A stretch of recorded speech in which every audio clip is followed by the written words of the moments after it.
Well, let me first introduce everybody that's up here. You know the Schools Chancellor, Dennis Walcott, and State Senator Stephen Saland from the Poughkeepsie area. Senator, thank you for being here.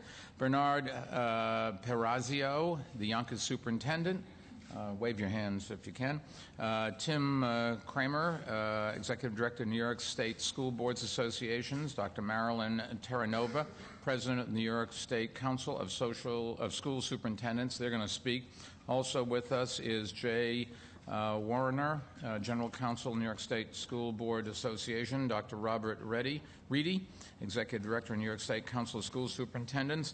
Kyle Macaulay Belokopitsky, Assistant Director, New York State Council of School Superintendents. Georgia Ashudo, Executive Director of the Big Five School Districts. And that's it. And then the mayor. I'm the mayor, in case you can remember if you're new here. Anyways, good afternoon. This is more serious than there's no reason to joke around this. This is a big problem that we've had in our schools, and we want to address it. Over the past 10 years, as you know, we've made major progress in our schools, and a lot of people deserve credit for that, especially our students. But another group deserves enormous credit, and that is our teachers.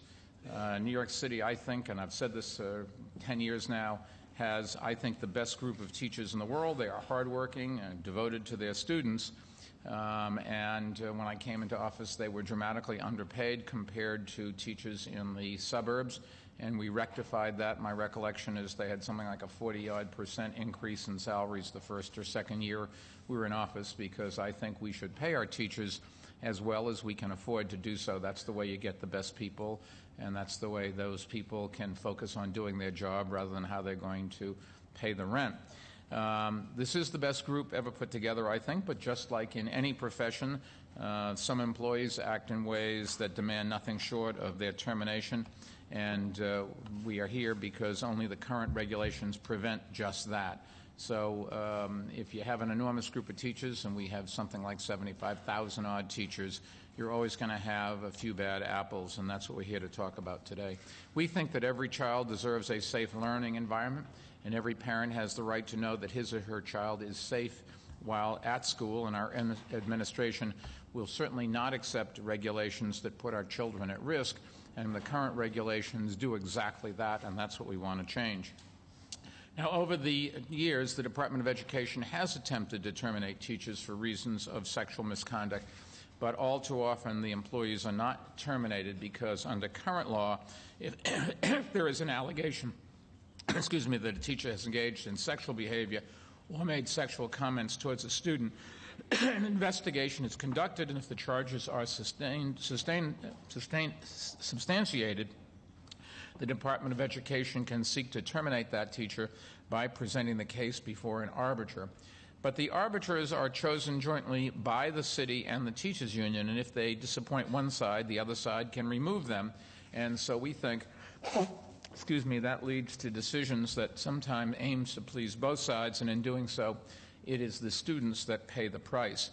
For instance, in many cases, the arbiter may find that the teacher in fact engaged in sexual behavior or made sexual comments towards students, but instead of terminating the teacher, the arbitrator hands down a fine or a suspension.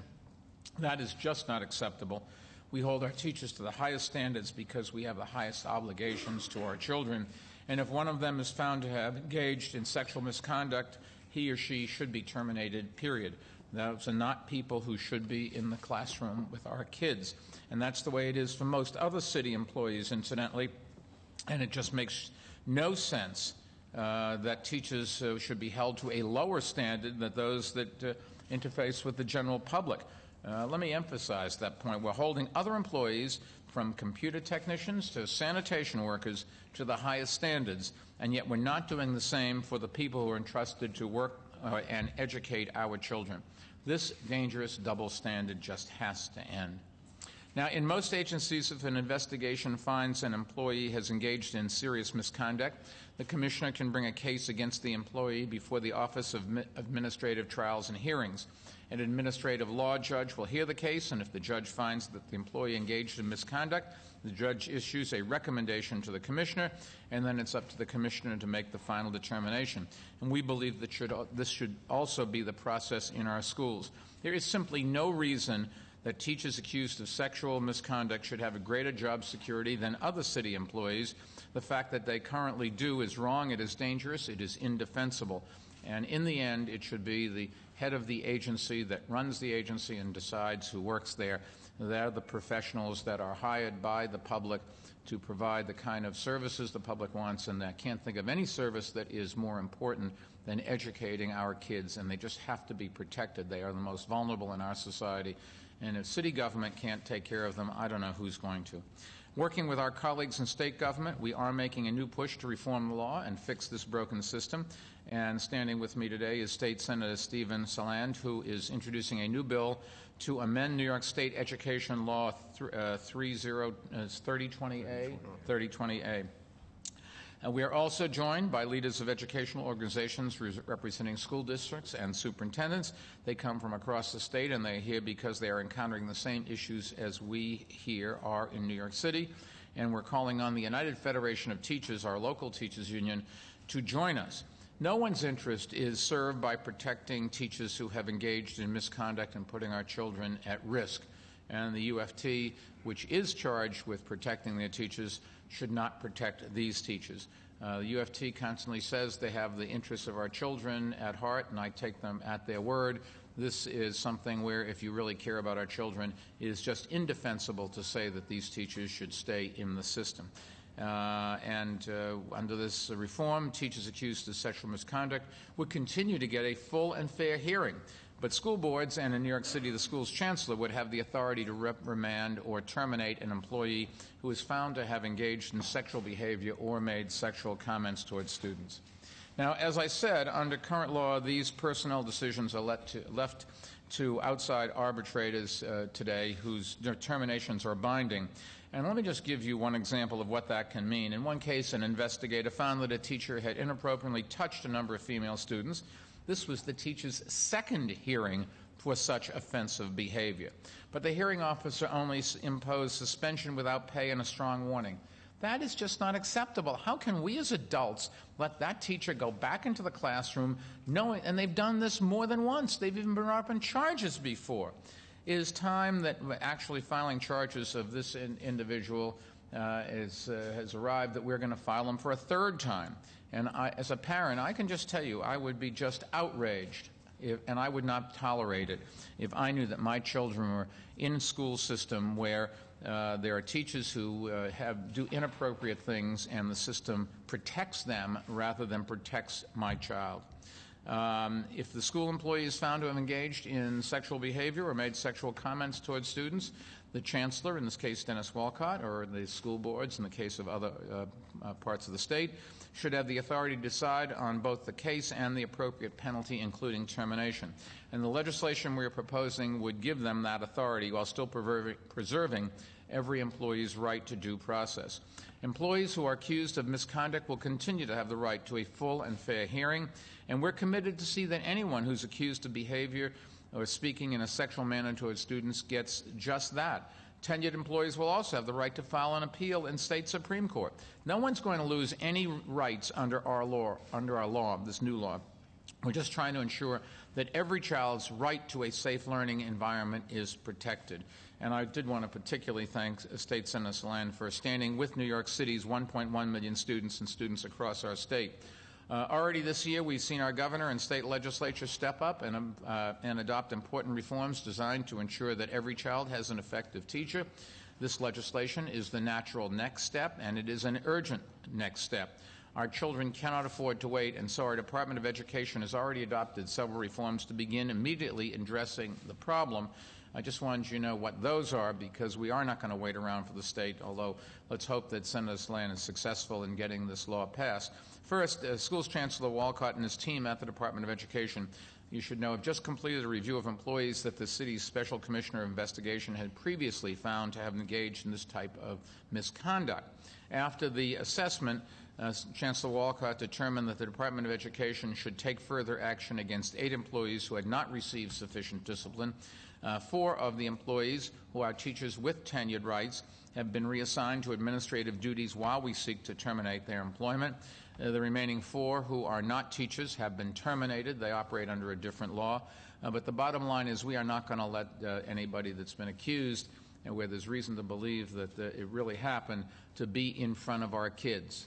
If we are wrong, let's have a process, and then they can go back in the classroom, but we cannot run the risk of having somebody in front of the classroom. Our first and only responsibility is to our children.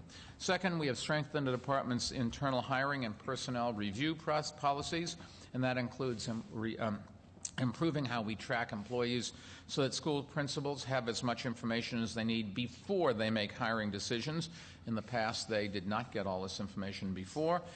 We've created a disciplinary support unit, a new team that will follow up with schools to ensure that appropriate action is taken when investigators find that an employee has engaged in misconduct. Now, there is no greater responsibility than the safety and well-being of our children. Our administration takes that responsibility very seriously, and we're going to do everything in our power to keep New York's children safe in our schools. And with that, I'd like to invite the man who's leading the fight, Schools Chancellor Dennis Walcott, to share a few words. Dennis? Thank you, Mr. Mayor. Thank you, Mr. Mayor, for your leadership, and also my thanks to the Senator and all the individuals who are standing here today for their collective work around this important topic. As a number of you know, you've been with me when I go to schools when we've had certain allegations against employees around either improper touching or improper relationships with our students. And I've met with the parents, and they tend to be very emotional meetings. And the parents are saying, what are you going to do about these cases? And as the mayor has indicated, at the Department of Ed, we've done a number of things over the last several months to reform our system. And a number of them have basically benefited our overall system in making sure our parents both know what's going on, but more importantly, making sure the principals have the information and that we're able to remove those employees who have either allegations against them or substantiated cases. But the one thing we have not been able to do, and hopefully we'll be able to do it now as a result of the Senator's leadership, is to go through a 3028 process where me, in this particular case, the Chancellor, or in other cases, school boards and superintendents, have the final decision against those employees. As the mayor indicated, their due process rights will still be maintained, but the arbitrator is not the one meeting with the parents at the end of the day. The arbitrators are not the ones who are looking in the eyes of the students. As Chancellor, it is my responsibility, and I take that very seriously, to sit down with the parents, to address the issue, and make sure we have an action that meets the need of that particular case. That's what this is about, making sure that after the due process has been undertaken and done, that the Chancellor has that final decision, and I take that role very seriously. So I want to thank the mayor for his leadership, but more importantly, this is about making sure that our system is responsive to the needs of our students, making sure those few employees who are the bad apples, the ones who touch our students or have improper relationships with our students, are no longer in the system. We will not tolerate them being in our system, and I've sent this message out loud and clear earlier on, and this is just another example that we will not allow this to happen. When it happens, you will be out. If this law is passed, you will be out as a result of the final decision resting with me in this particular case here in New York City, or with the school boards and the superintendents throughout the state. This leadership is so important as far as changing this law, and Senator, we want to thank you for your outstanding leadership and all of you for stepping forward to make sure that when I go to a school or when we go to a school, we are the final determiners of what happens after the due process has been undertaken by the arbitrator, and we make that final decision. Thank you, Mr. Mayor. Dennis, thank you. Throughout his career, State Senator Saland has been known for being a thoughtful, principled legislator who's committed to doing what's right. You should know he previously served as chair of the State Education Committee and has long been a champion for our students statewide, so I thought it very appropriate to invite him to share a few words on today's announcement. Senator? Thank you, Mr. Mayor. Some of you may be scratching your heads wondering what is this guy from Poughkeepsie doing down here. Well, as the mayor pointed out, this is a statewide bill, and just by way of background, I chaired not only the Senate Education Committee, but previously chaired the Children and Families Committee, and among the things that have probably been those that I've been most consistently or persistently involved in have been child abuse and domestic violence. Back in 1994, We caught up, in a manner of speaking, with the city of New York. 57 counties didn't have the ability to fingerprint school employees, nor was there any requirement that incidents in schools be reported. I authored and passed that legislation. And when I heard about tenure hearings being held in prison cells for teachers who had been convicted of sex offenses, it seemed to make no sense. Obviously, you had due process if you were in fact convicted of a crime, in this case a violation of Article 130, the sex offense section. I managed to change the law to basically make that conviction an automatic termination of tenure. It shouldn't have taken years to do that. So this is, to me, just a progression, and the progression is not about teachers, it's about students. It's all about students. It's all about protecting students and doing it in a fashion that affords teachers due process, affords teachers their rights to a fair hearing. And while certainly under this model, the school board or the chancellor, in the case of the city of New York, will have the final say, the arbitrator has to render a decision, provide its findings, and if for any reason the school board or the chancellor wishes to deviate, they in turn have to render a written decision, provide their findings as to why they are not going along with that decision, and that is, as was noted by the mayor, appealable.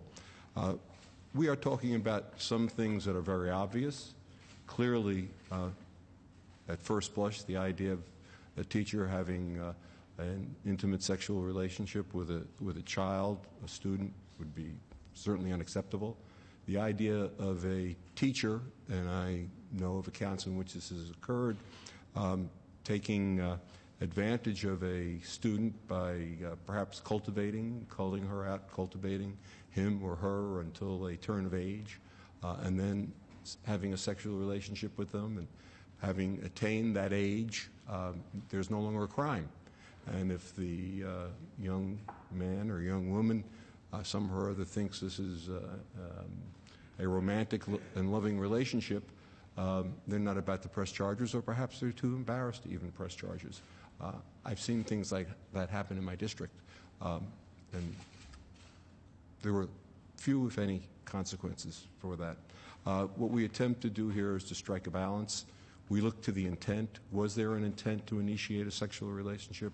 Was there an intent to foster such a relationship? Clearly, the obvious things are things such as I've mentioned. Was there an effort to try to share moments for purposes that are not pedagogical? There's a host of things that the bill enumerates, probably about 10 or 12 of them, again, against a due process background with the idea of protecting students, protecting children. This is not a condemnation in any way, shape, or form of teachers, the vast overwhelming majority of whom are committed professionals and who do their jobs as we would want them to. It's this distinct small number of teachers. And I assume that if the rank and file had their way, they certainly would not want to be besmirched by those particular individuals. So I'm hoping this is the beginning of a process which will ultimately inure to the benefit of the children of every school district in this state, from the city to the island to the Adirondacks and out to Lake Erie. Every child should be protected from people who are predators. Thank you. Thank you, Senator. It is good to see someone standing up for our children. I would urge all parents in the state to pick up the phone and call you and say thank you. We've invited leaders from some other organizations represented here to share a few words. We have Bernard Perazio, Superintendent of the Yonkers Public School. You should know that Bernard was recognized as the New York State School Superintendent of the Year in 2011. So congratulations. That's very nice. Thank you, Mayor. That's old news now, Mayor. That's all right. Might as well take credit. Again, I'd like to take this opportunity to thank the Mayor, the Chancellor, and the Senator for their leadership role. Student safety is paramount. When we wake up each day as leaders of districts, we are concerned about our student safety, and we have to ensure that every day, every interaction with an adult is a safe interaction.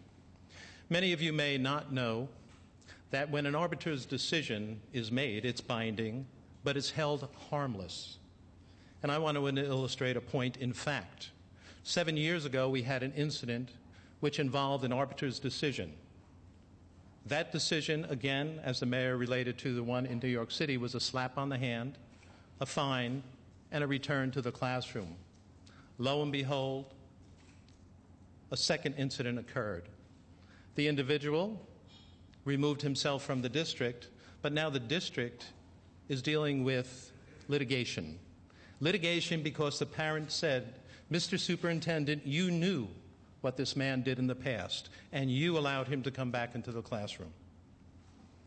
We had no choice but to put that teacher back into a classroom because that was the arbiter's decision.